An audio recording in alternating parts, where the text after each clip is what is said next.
part of the field belonging unto Boaz, who was of the kindred of Elimelech. Jump down to verse 7.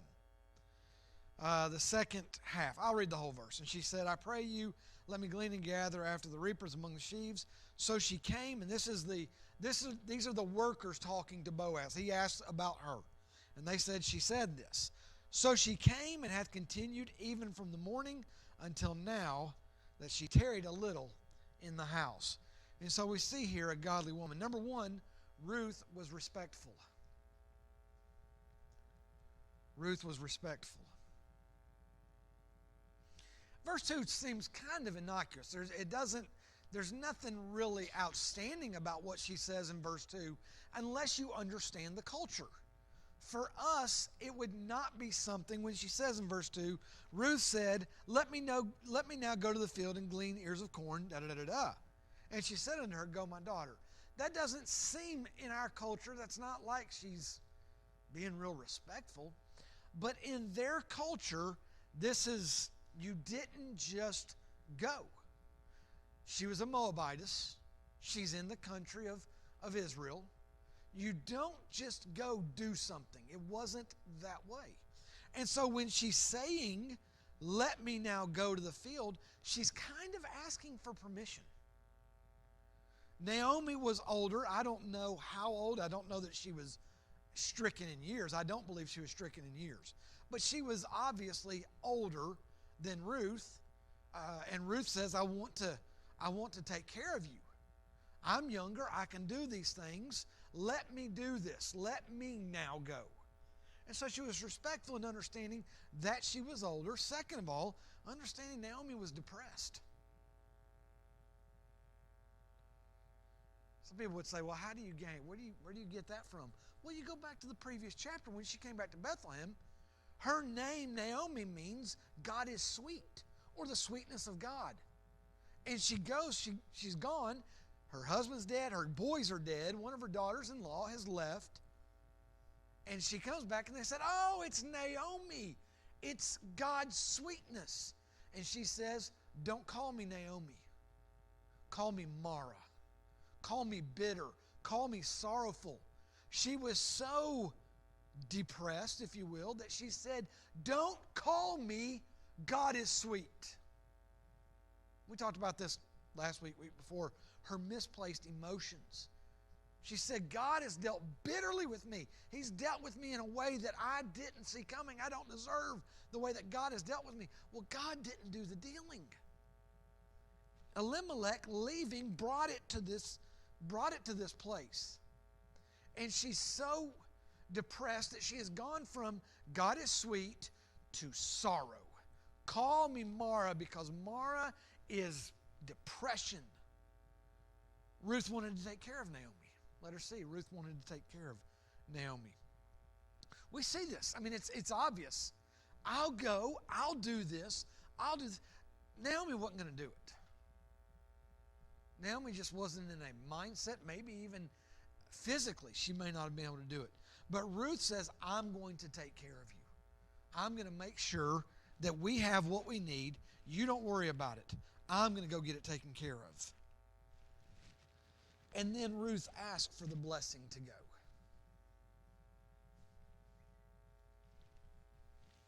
Again, culturally, we're not really going to do this. We're not going to say, hey, can I go find us some food? We're going to go, you know what? I'm leaving. I'm going to go find food. But in that culture, she needed to have that blessing. And she says, can I now go to the field, glean ears of corn? And she says, go, my daughter. And so she was respectful. Number two, Ruth was willing.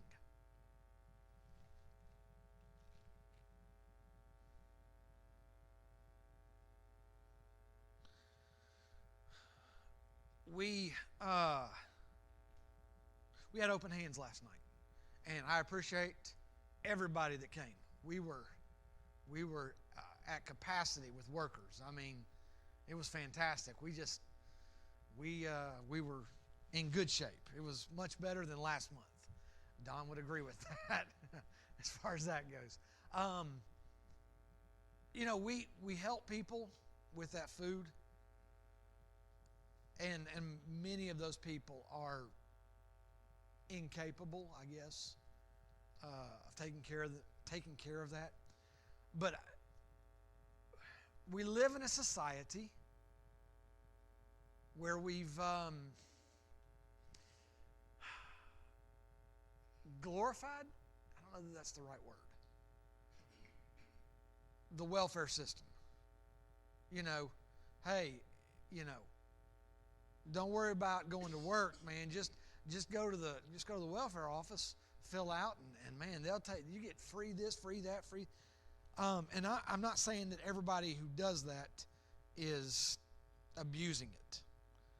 But I don't know. You probably see a whole lot more. I know you do. You see a whole lot more of this than I do.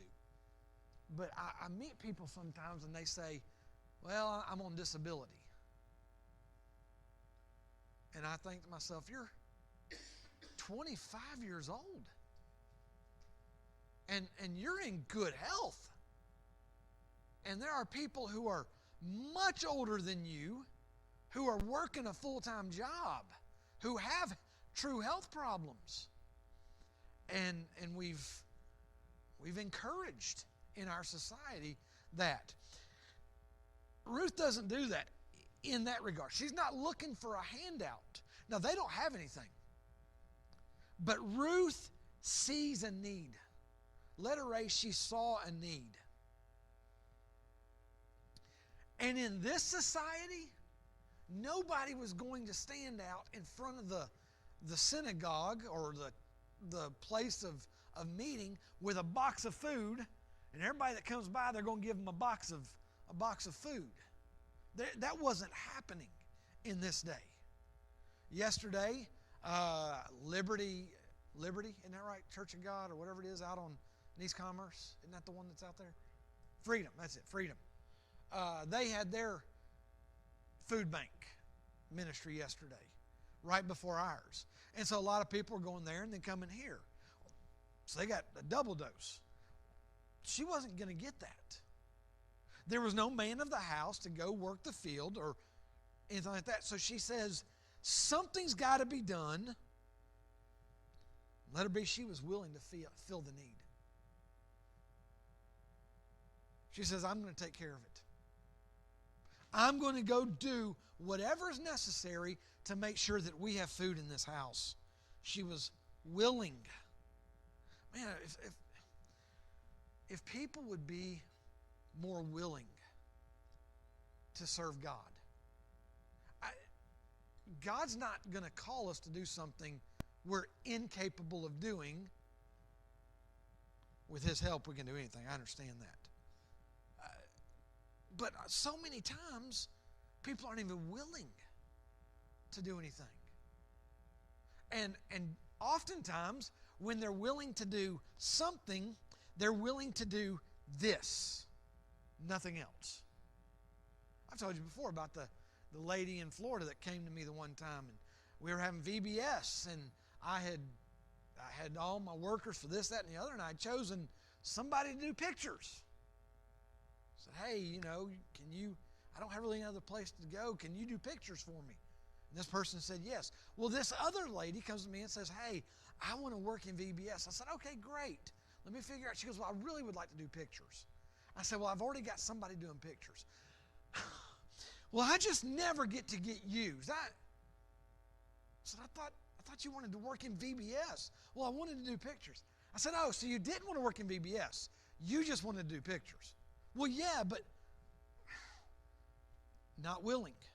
Not willing. Number 3, Ruth was humble. She's in a foreign land. Okay? It's not just a foreign land. It's not a Moabite going into the land of Edom, an Edomite, where their cultures were very similar. A culture of idol worship, a culture of selfishness, a culture of heathen. And it wasn't that kind of thing. It was a person coming from a culture of idolatry, a culture of wickedness, into a culture of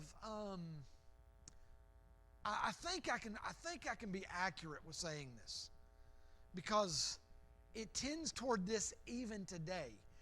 And not only in Israel, it tends toward this in religion. She comes from a culture of idolatry and all those things I said to a culture of self-righteousness. If you've ever, ladies, if you've ever been around the Orthodox Jews, you understand what I'm saying. Orthodox Jewish men will not sit by a woman other than their wife on an airplane. And they are very, and they're not kind about it, usually. And it's not just in the Jewish culture. It's religion. It's, I don't know why it is, but it's that way. Not maybe to that degree. But because of that, because of the culture, she was, let her be, she was no doubt an outcast.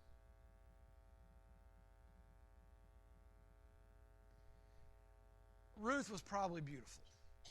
I think we can assume that.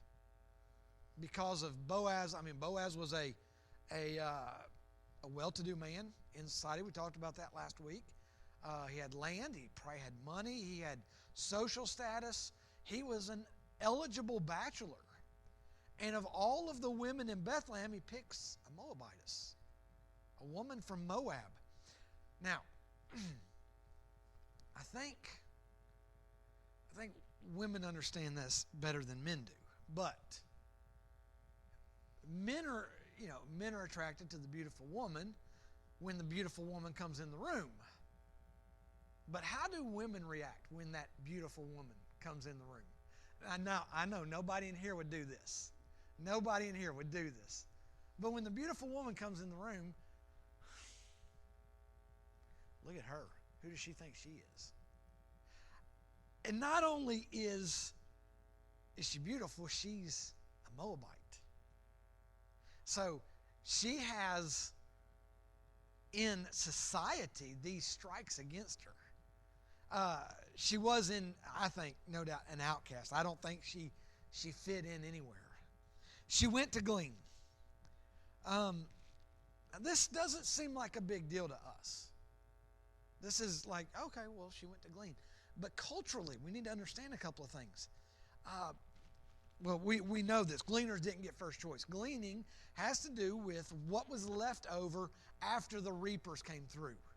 When the reapers would come through, if this building was the field, what they would do is they would harvest everything in the main area, and then in the corners and along the edges a little bit, they would leave a little extra.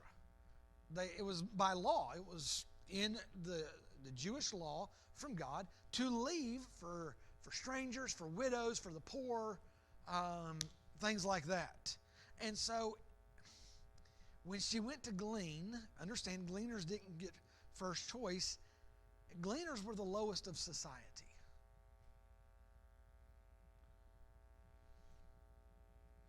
These are the poor people. These are the people who don't have anything. Now we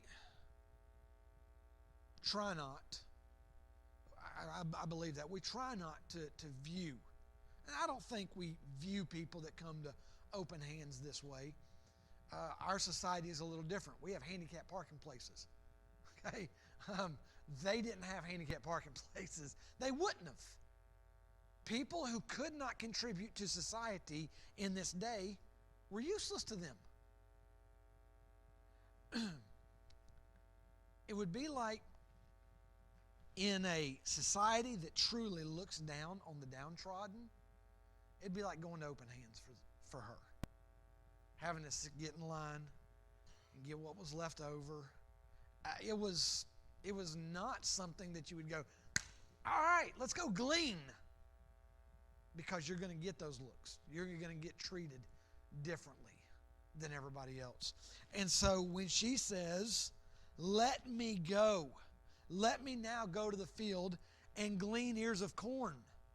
She's saying, something's got to be done, and I'm willing to put myself out there. Even though I'm a Moabitess, I'm from another country in a strange land, I'm willing to go and take on the ridicule, the looks, in order to provide for us. She was humble. Number 4, Ruth was diligent.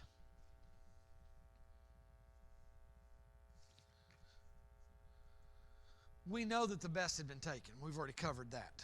She was going for leftovers. I don't know. I'm not a farmer, Ray. I don't know anything about this. Is it somewhat standard that the things on the edges of a crop are in worse shape than the things in the middle? Normally? Okay, all right. Okay, so the reapers, the harvesters, they take everything out of the middle, the good stuff, and the stuff on the edges that animals and bugs may have gotten to, that's what they have to glean from. It's not the best stuff. The best stuff was gone. Letter B, she worked all day to find the very best of what was left. Look at verse 7. Well, let's back up to verse 5. Said Boaz unto a servant that was set over the reapers, whose damsel is this? Servant that was set over the reapers answered and said, it is the Moabitish damsel that came back with Naomi out of the country of Moab. I don't think that he said that with a lot of concern. You know, the way it's written, we just kind of read it like it's just a matter of fact. I think it was kind of that's the Moabite girl. She's the one that came back from Moab with Naomi. There's no love between the cultures. And so when he says this is like saying it about a Samaritan. They didn't love these people, and so he says, yeah, that's the Moabite girl. She said, I pray you, let me glean and gather after the reapers among the sheaves. So she came and hath continued even from the morning until now, that she tarried a little in the house. So it's later in the day. She has worked, letter B, she worked all day to find the very best of what was left. So we can assume one of two things. Number one, either she sorted through what was left to find the very best. I mean, she's been there all day. She's getting corn. Verse 2, let me go and glean ears of corn. Well, you can only carry so much corn at one time. You know, you get a pile of corn, a couple of armfuls of corn. Now, I'm sure she had a bag or something, a basket of something to carry. But you get a basket of corn, that gets kind of heavy. You're not getting 6 months worth of corn in one trip. So either she has spent all day looking for the one with the fewest bugs, the corn that was in the best shape, that had not been stepped on by everybody else that had come through. Either she has spent all day trying to find the very best, or she took load after load to the house. Either way, she was very diligent in this. I'm just making what I think. I think she hauled multiple loads to the house. I think she got a load. Now I could be wrong. This is just what I think. If you think something different, that's fine. I'm not going to argue about it. It's just what I think. I think she got a load of corn. She went to the house. She went back, got a load of corn, went to the house. Load after load, maybe after load after load. And she was there diligently working all day. How many people would have taken 2 loads of corn, said, you know what, that'll be fine. We'll just have to make do. Whenever the time comes and we run out of corn, we'll just have to make do. And just giving up after a couple of loads. I don't believe that was Ruth. I believe she carried load after load. Number 5, Ruth was sensitive. I don't mean she got upset when somebody looked at her wrong or anything like that. When you go back to chapter 1, and Naomi said, you need to go back. Orpah went back to her people, and you need to go back with your people. She said, no. I'm with you. Where you go, I go. Where you sleep, I'll sleep. Where you live, I'll live. Where you die, I'll die. Your people will be my people, and your God will be my God. She said that. She told Naomi, your God will be my God. Again, I think we read these things and we just kind of take them for granted or brush over them or are casual with them. I don't think that was a casual thing for Naomi. I don't think she casually said, your God is going to be my God. I think when she said, your God is going to be my God, she said, I'm going to forsake everything I've grown up with, and I'm going to worship Jehovah God. And I think she gave herself to it. Let her be. She had obviously made that a reality in her life.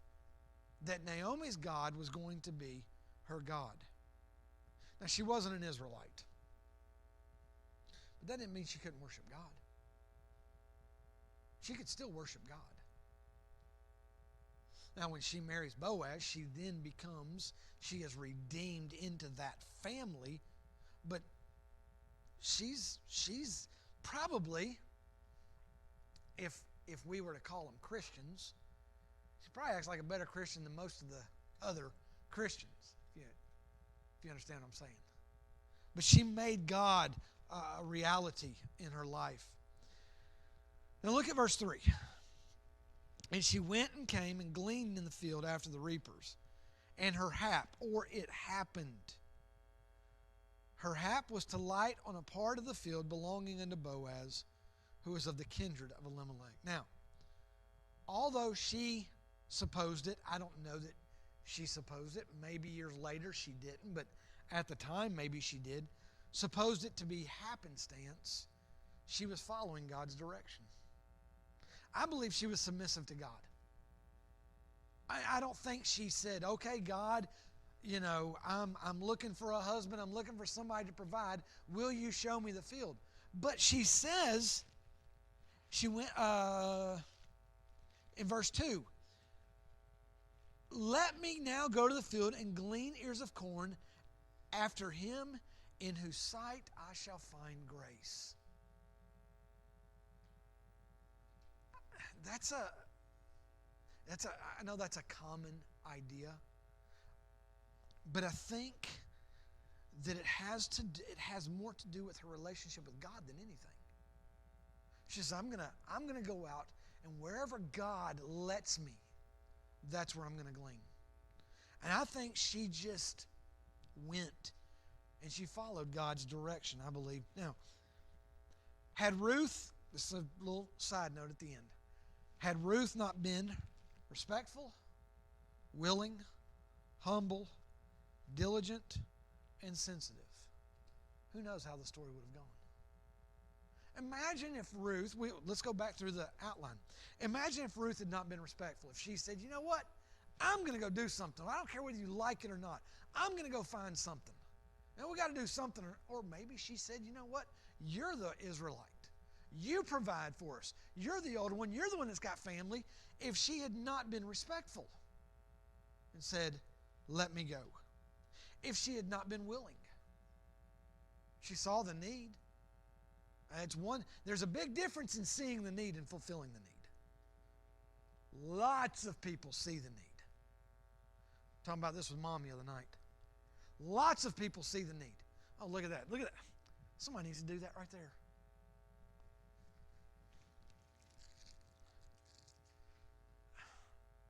There's trash on the floor. Lots of people see the need. Somebody let the janitor know that there's trash on the floor. Hey, call the pastor, there's trash on the floor. Instead of saying, oh, there's trash on the floor. Lots of people see the need, but not everybody's willing. Not everybody's willing to fill the need. She saw the need, yeah, but she was willing to fill it. Imagine if she wasn't willing to fill the need. She was humble.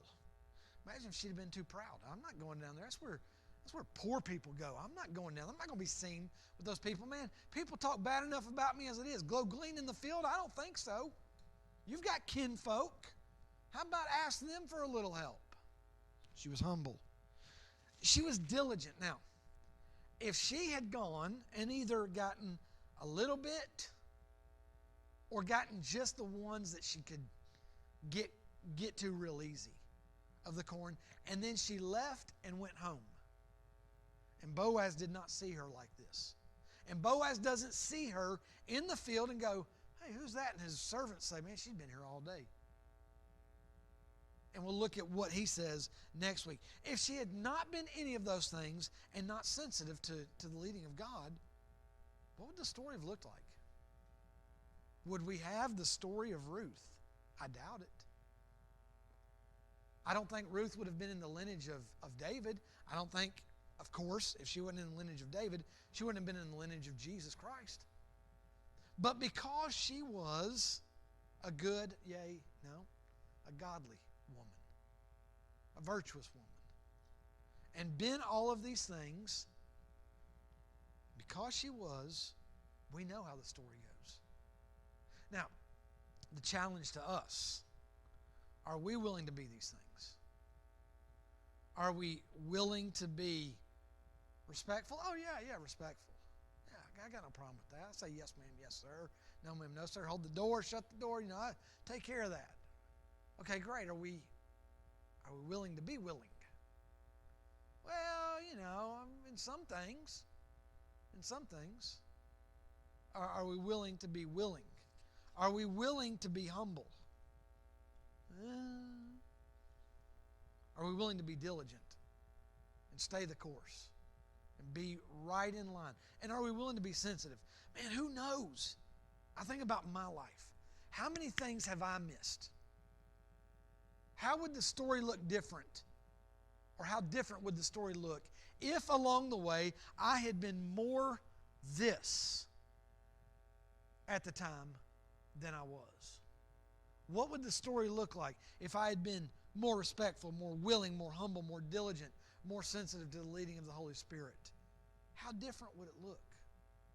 May we be a good, not just good, not just a good person. I was thinking about this yesterday, and I'll say this and then I'll be done. Somebody was talking about character. And you know how somebody says something, you begin to think of it. And I got to thinking about the difference between being moral, and having character, because there is a difference. Being moral is really a set of beliefs. But character is acting on what you believe. She had great character. She didn't just have good morals. She had great character. She wasn't just a good woman. She was a godly woman. May we not just be good people, but may we be godly people. Lord, I pray that we would be godly people. Help. It's your will for us to be that way. May we be submitted to that. In Jesus' name, amen. God bless you. Wow, it's